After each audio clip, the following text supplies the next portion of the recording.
So hi guys, welcome to Crazy Burger. So amazingly, it's been 3 months since we done our review on the A500 Mini, and there's no doubt it's a lovely looking machine. It's great to have in your collection, especially if you were a fan back in the day, and probably even more so if you were one that missed out. Like me, I missed out on the Amiga originally, and it's a lovely looking mini machine, and I've got quite a few of them now. But the controller was nice to look at. It's okay, it felt fine, but that D-pad just was pretty much awful, and for some games it was a nightmare. The mouse was fine, it worked absolutely fine. Kind of surprised it didn't have a roller ball, to be honest with you, but yeah, so there was a problem with the fact that the keyboard is non-functional, and that kind of brings up some issues later on, where you really needed an access to a keyboard, which you can obviously use the virtual keyboard, but you can also use the USB slot to add your own keyboard, but there's a lack of USB slots. You really needed an extender because you've got your mouse, your controller, the USB stick, then a keyboard, so you're one short, which is not ideal. And you definitely need that keyboard if you're going to do some more complex and play some of the more complex games down the line. It's got a lovely sort of power switch when you turn it on, but there is an issue that sometimes the light stays on and will not go off, and the machine will not power off. So yeah, there's the games at launch, the 25 games. There's a few really good games in there, but out of all of them, there are probably only a few that I really liked. And admittedly, I probably haven't played a lot of these games at all. There's a few I liked. I think you're probably only talking somewhere between half a dozen, maybe even a little bit more than that. We definitely didn't get into the double figures for the games I actually enjoyed.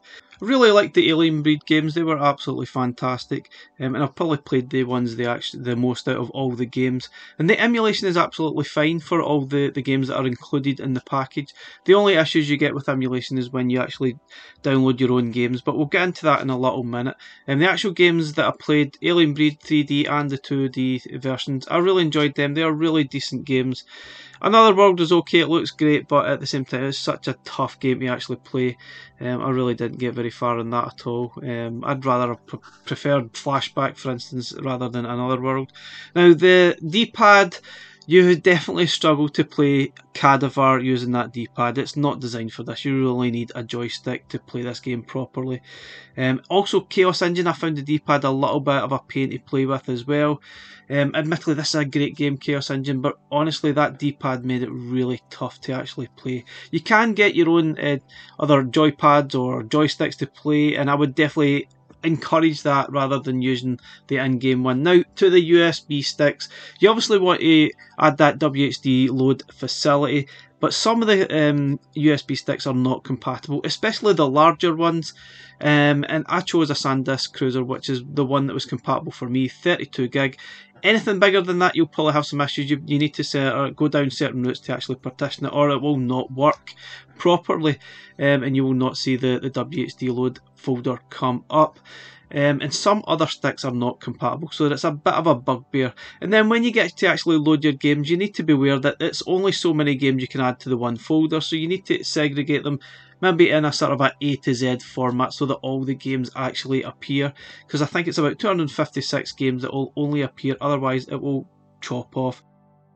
So it was great being able to play some of those classics that were not included as standard, like IK Plus and Turricane and all the rest of them. But there was some issues here and there with speed. Emulation wasn't particularly great across the board. Some games were absolutely fine, but there was so many issues that it really started to get a little bit tiring, and I've covered it in loads of detail in other videos. There was speed issues, slowdown issues. You can see Bad Dudes was absolutely horrific, playing too fast, and there were fixes. Obviously, there were fixes that people come up with to sort of fix the speeds by accessing the back-end Amaberry, and it definitely helped. But it's just a bit of a bugbear and a pain that you have to go through these procedures to actually get the games to work properly. You can see there were so many games that just ran ridiculously fast and pretty much became unplayable. But they obviously have tried to fix that with providing a firmware update to try and fix the games that were running too fast. But to be honest, it really didn't make a heck of a lot of difference. With this latest firmware update, it obviously added the ADF file support. which was really good because that wasn't available at launch, which I kind of wonder why was that not available at launch, because they've known about the A500 Mini for the past few years. People are always asking for the ADFL support amongst many other things, so why only like a week or two after launch that we suddenly have this as a firmware update? It should have been available at launch. Anyway, we got that, but unfortunately it did kick out another few things like Pandora, which we'll get into later on in the video. But it was good we could actually play ADF files as well, which then you could have some access to additional features at the bottom here, that they can choose the Amiga model to actually run the games, which definitely helped a little bit with the speed issues that you experienced in certain games. It wasn't perfect right enough, but it was a welcome addition, but only for ADF titles. You could then play games at the correct speed, which definitely made a heck of a difference.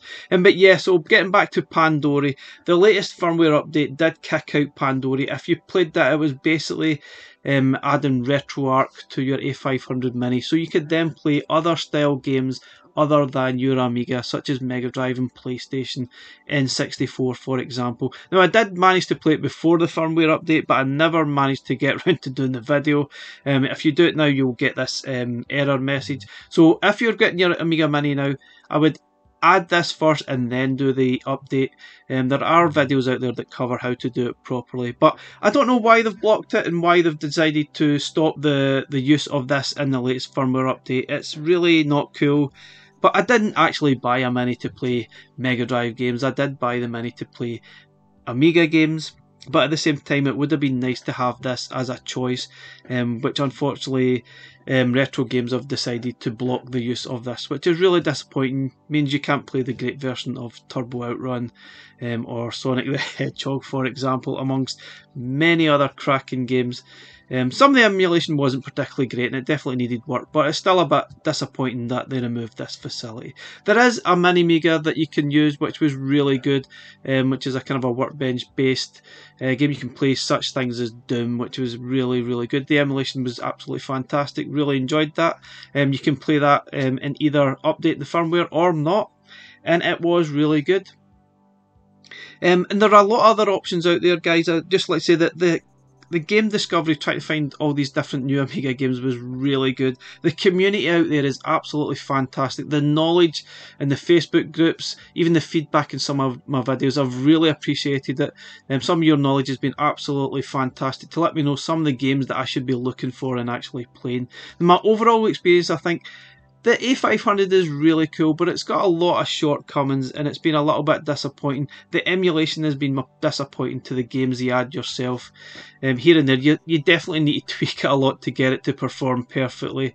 Like CD32 games, for example, was a little bit disappointing, but it's not bad. At £115 in the UK, it does seem a little bit more expensive. There are other minis out there that are probably better value for money than the A500 Mini, and there are probably other examples out there that have more games as well.